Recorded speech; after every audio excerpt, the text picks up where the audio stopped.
Morning everyone, welcome back, and today I would like to focus a little more on our veggie garden. Here's our veggie garden, and I haven't really talked about this a lot in my previous videos, but today I would like to go a little more in depth about basically what's growing here, what we're doing, and how it's coming along. And so last year we had planted onions and leeks all around the outside edge, and we let them stay this year. We kept them, and now they are growing. Well, now they're blooming, and so they're basically going to seed. They're being pollinated right now. Like, I've noticed bees on them, which is good. So here's a closer look, and you can see the little flowers. And so you can still eat them like this. They aren't as ideal to eat right now, but letting them go to seed is a good way to save your seeds, and also feeds the local pollinators and even my own pollinators. My leafcutter bees, I've seen them around on them, which is good. And here are our beans. So we got a large amount of bean plants, but lots of them are still flowering. And so we got a variety of white, even purple flowers. But we are also getting some beans now. Like, quite a few beans. They're still small, but we wait until they grow larger before we pick them. There's some beans there. Oh, there's a bigger bean. That might almost be pickable. Pick it just for the sake of video. Yep, they're good, all right.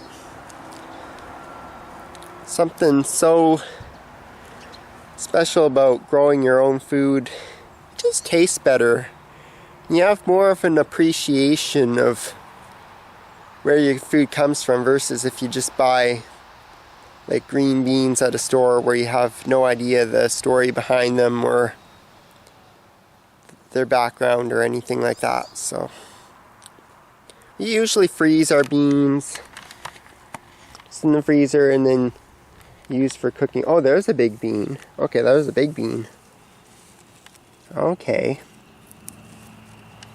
Hey, isn't that glorious? Ah. So there's the green bean, and oh, that's good.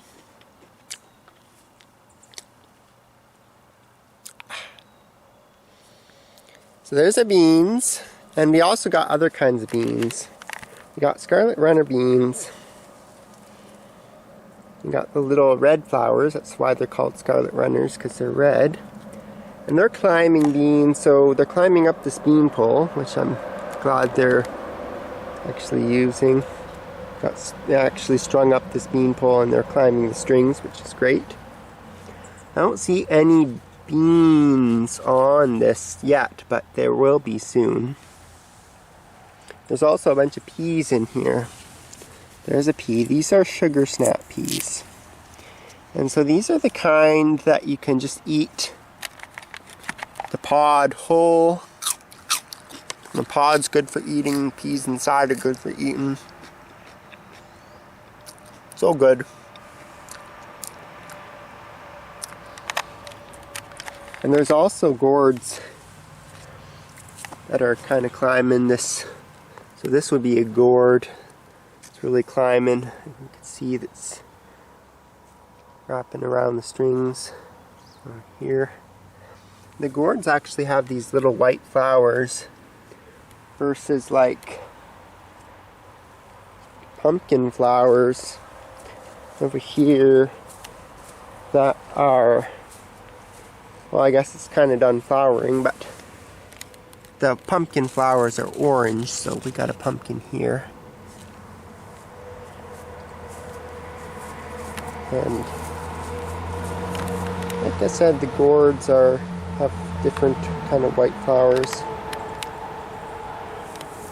They're all in the squash family. Oops. Oops, kind of broken onion there. That's okay. I want to see how it tastes. See a stalk.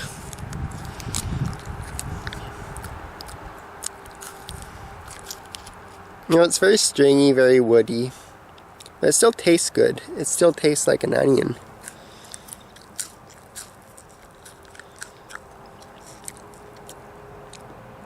Actually very, very oniony. But I'm just going to leave this here just so the bees can kind of find the flower there. They'll pollinate flowers when they're on the ground still. If they haven't been pollinated yet, they'll still pollinate them. And we have watermelons here too. So we've seen these flower. And so I think it's not flowering right now. I'm just trying to find where. Okay. So there's a flower right there, and it's done right now. That was a male flower, because there isn't a watermelon attached to it right now. Okay, there's one. Okay, yeah. So there's a female flower, the watermelon. And you can see that there's a tiny baby watermelon attached to this flower. So that's great. We're going to get at least a small watermelon this year. And it's still flowering, but that's how you tell the male and the females apart. So females will have the actual fruit on the end of their flower, whereas the males are just connected right to the stem. So there's more pumpkins here. These are smaller pie pumpkins, I guess. That's a pumpkin. This would be a pumpkin. We got zucchinis here too. So they're still flowering, but they're making tiny zucchinis. These are actually the golden variety. And so I don't know if you can see that, but that gold thing you see is a zucchini, and attached in the top of it is a flower, female flower. So it's making zucchinis there. I could probably give you a better example over here. Okay, yeah, there's a better example. So now you can more visibly see that's a zucchini. This right here. There's a flower attached to it. And so these zucchinis are golden, but I guess they taste similar to conventional zucchinis, but these are heirlooms. And so it looks like it's making a lot of zucchinis, of course. So there's another one right there. There's more flowers. So that's great because I like zucchinis. They're really good, and I'm happy when I get lots of zucchinis because you can give them away. And well, I bet more people would probably take them if they're a special golden one versus a boring green one. But not to say they're boring, but some people might think that. So it's good to switch it up every once in a while. So here's our corn. Planted a whole bunch of corn. They're getting bigger. I think they're starting to make stalks inside here. These are just regular eating corn varieties. So we planted them all along here, but there were volunteer potatoes already here. So these are volunteer potatoes. So we didn't plant these. We planted them last year and they just came back because there was still bits of potatoes in the ground, I guess. And so corn is a good companion plant with potatoes. And about here where the corn stops, we planted new potatoes. So we have a huge amount of potato plants that go all the way out this way. So combined with the potatoes, with the corn, we are going to get like a lot of potatoes, which is good because we use a lot of potatoes. And so typically with our potatoes, we don't dig them all up at once because we could never use them before they would go bad. And so we would dig them up as we need them. But a lot of these potatoes are actually probably done by now. So that one is kind of flopped over and the plant is dying. But the potatoes underground would be pretty much ready to dig up because they've just gone to flower. And now they're starting to be done flowering. And actually, these potatoes are making little fruits. And so don't eat these because these are very poisonous. But this is what potatoes do after they go to flower sometimes, depending on the conditions. And so the fruits are poisonous, can't eat them, but they actually have little seeds in here. And so I would love to do an experiment where I could see if I could try to germinate these seeds and grow a potato from actual seeds rather than seed potato tubers that you just buy at a nursery or whatever and plant in the ground. These wouldn't be true to type, they'd be cross-pollinated varieties because we have a whole bunch of different kinds of potatoes, but that would be a very interesting experiment. So I'm going to wait until there's, I guess these are fully mature. I'm not sure when they fully mature or how they fully mature. There's a bigger one over here. But there's a whole bunch of them that are doing that actually. There's another example. Some over here too. And so I'd love to just try to see if I could germinate actual potato seeds, because that would be a very unconventional way of going about things. It obviously take a little longer to get the potatoes established, but it would be a fun experiment nonetheless. So we've got a lot of potatoes here. And over here we have, I guess it's a kind of purple sprouting broccoli. Not huge yet, but these are actually hybrids between broccoli and kale. And so they have kale, kind of kale-like leaves.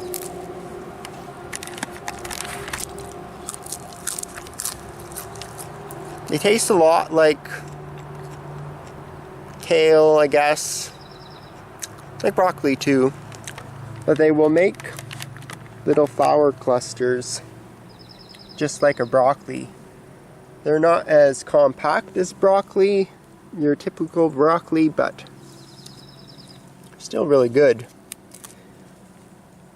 But we've had a late start to the season, and we actually planted this a little, probably about a week and a half later than usual, so these plants are a little bit behind, but that's okay, because we're still going to get a great harvest out of here. And even if we don't get the broccoli heads, there'll still be these delicious leaves to munch on in the meantime.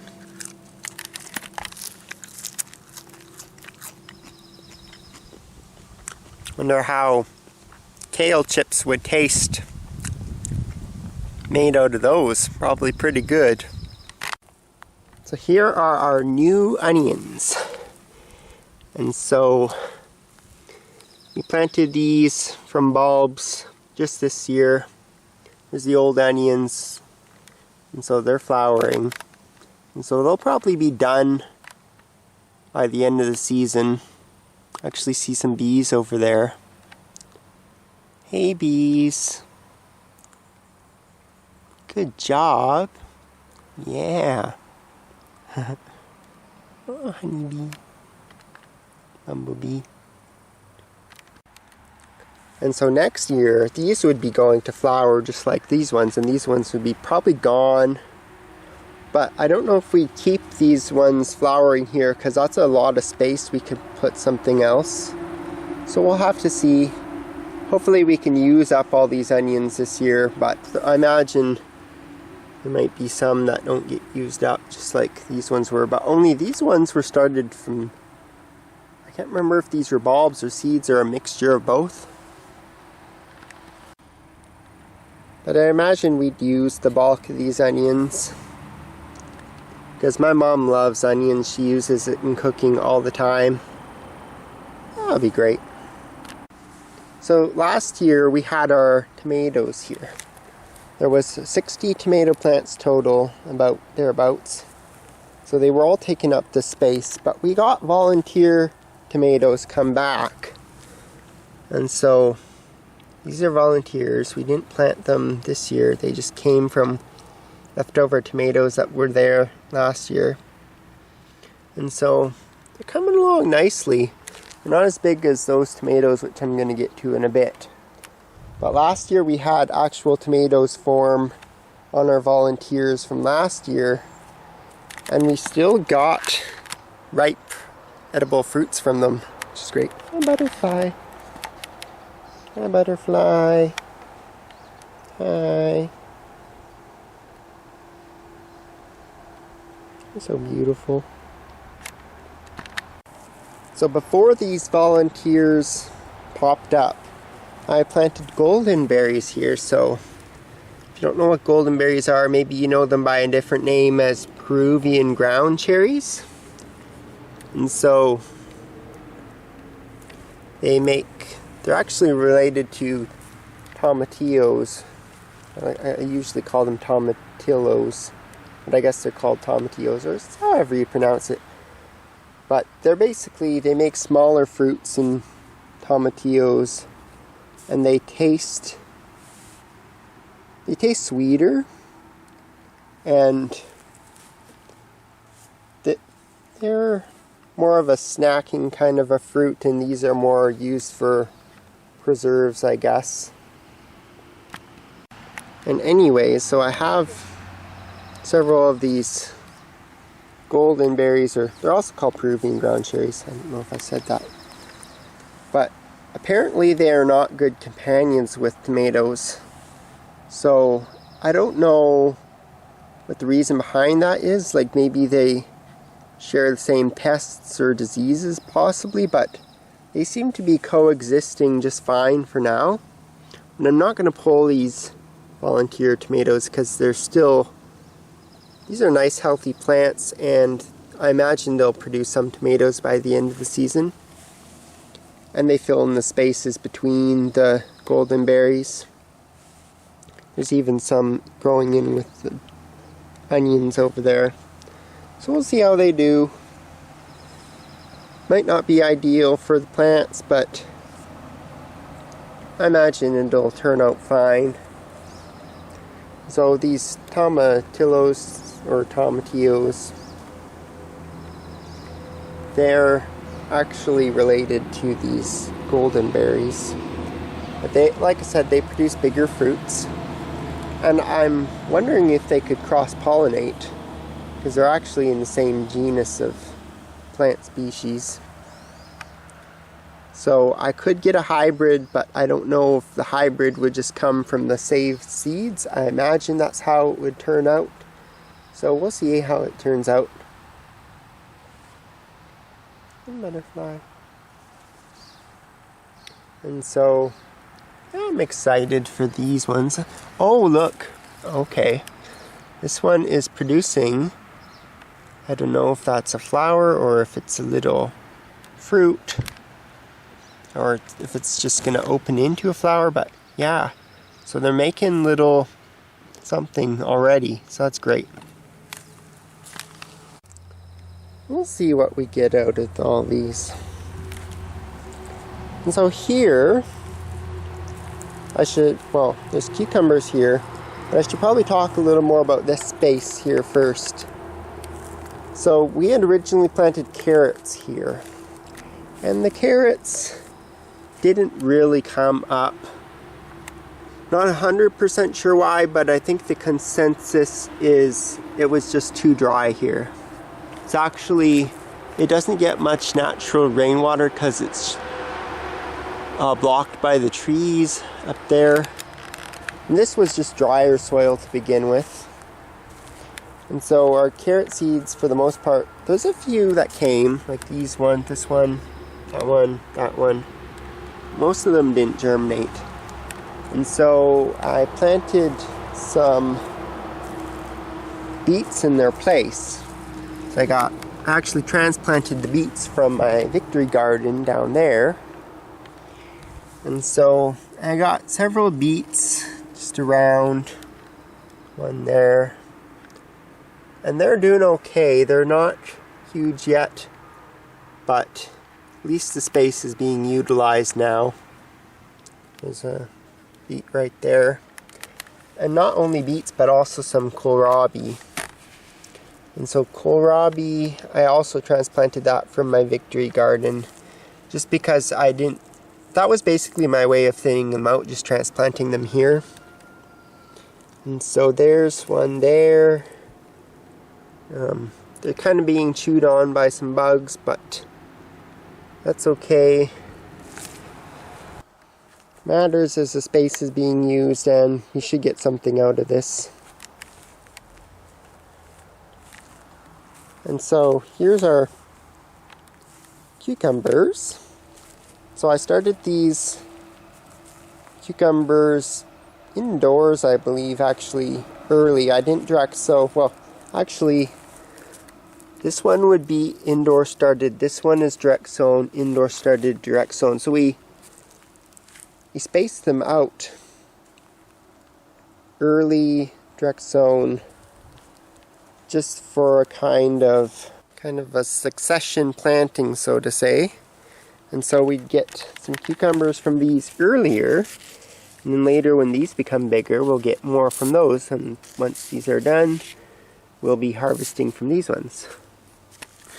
So we planted some dill amongst these as well, and they kind of came up.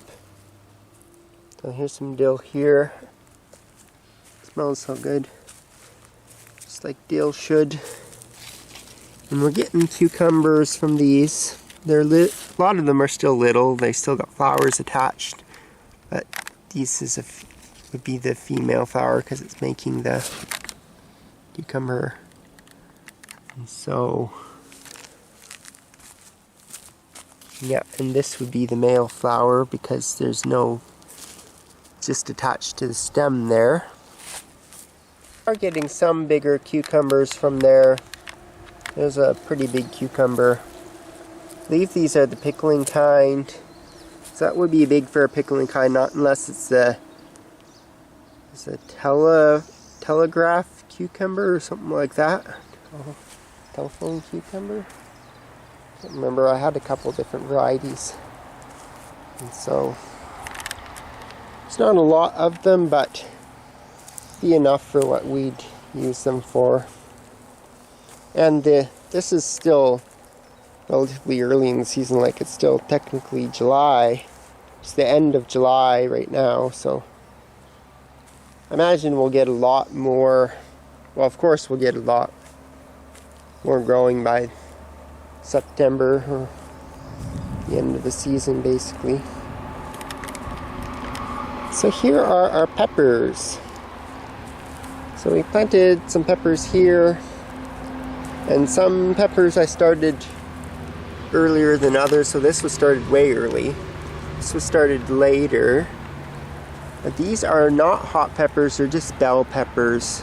Some were saved from store-bought pepper seeds, and others were grown from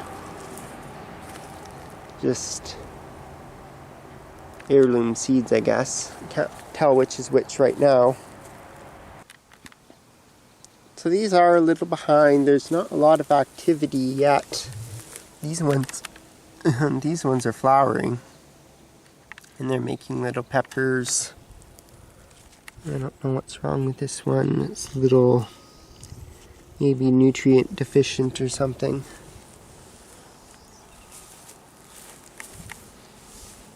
And so these ones are done flowering and they're making little peppers. So we'll get peppers.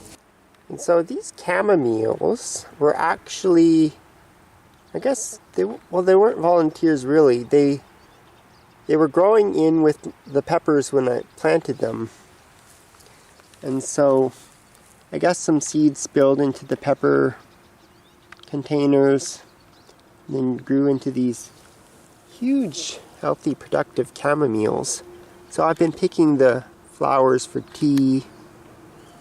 Basically how you would do that is you just pluck the little flowers off like this. Oops, dropped one. And then you would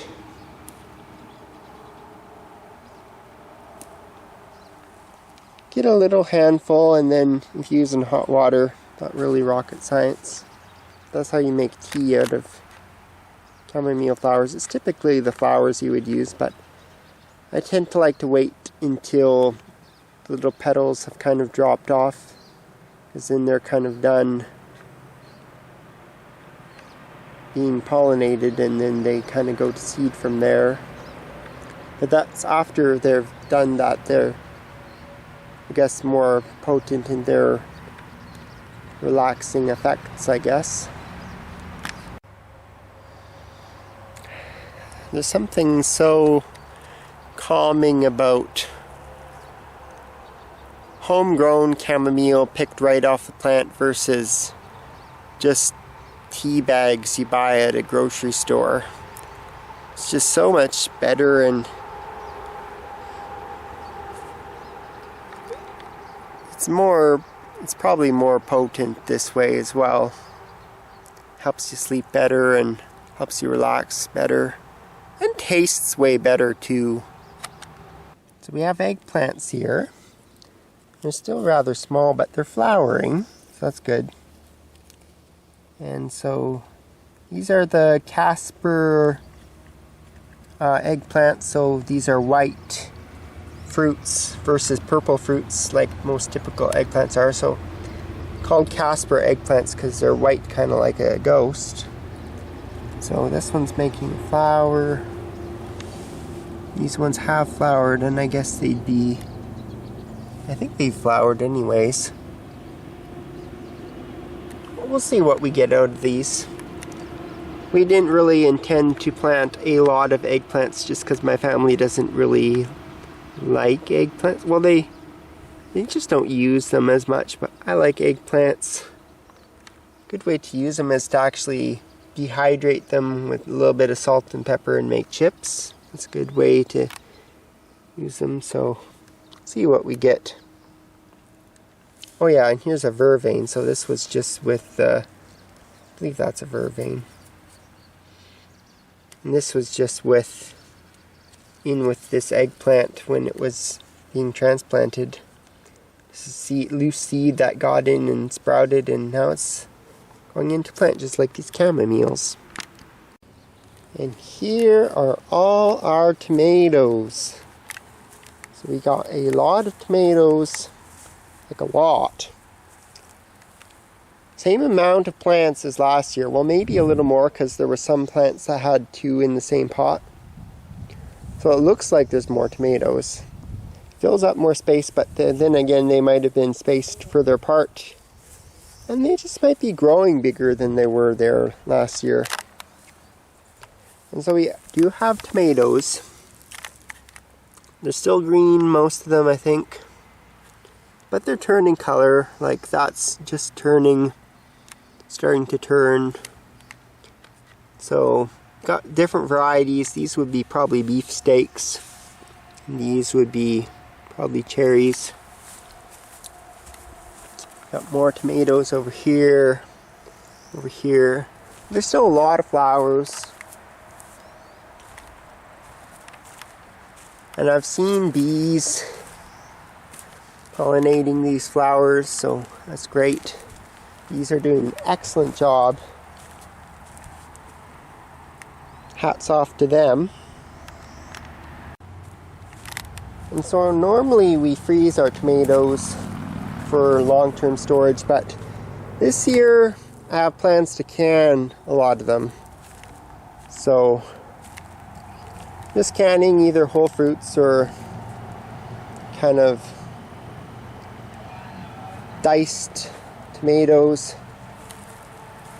That's really what I want to do with a lot of these. But of course, there's a lot that are just eaten right off the plant, so I don't see any red ones yet, but they will be turning red very soon. So, some more there, more there. So many tomatoes. I also got some nasturtiums flowering. I don't know if I showed you that yet. I don't think I did. But yeah, there's nasturtiums, and we planted these here to basically, well, you can eat nasturtiums. They're totally edible. I'm just going to pick this one, sample it. Doesn't look like any bugs in there. So, these are typically thrown in salads, and they're they actually kind of have a peppery flavor.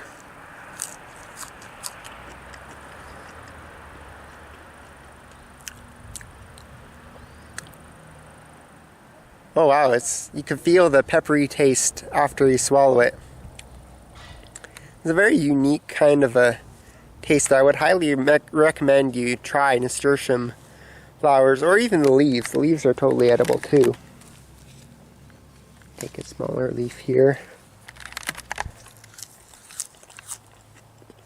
At least try it sometime. You'll be glad you at least tried to experience it. So they taste, the leaves taste pretty similar to the flowers as well.